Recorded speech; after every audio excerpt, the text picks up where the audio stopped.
Buenas noches a todos los alumnos. Vamos a hablar sobre María. Por eso le pido a cada uno de los alumnos que por favor se suba al escenario a comentar.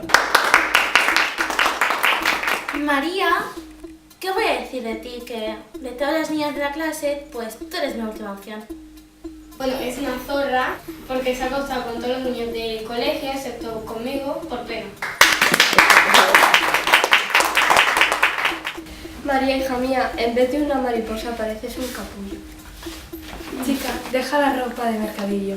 María, con esas coletas das pena. María, eres una guarra. A pesar de que lleves gafas, tienes que mirarte al espejo porque eres horrible.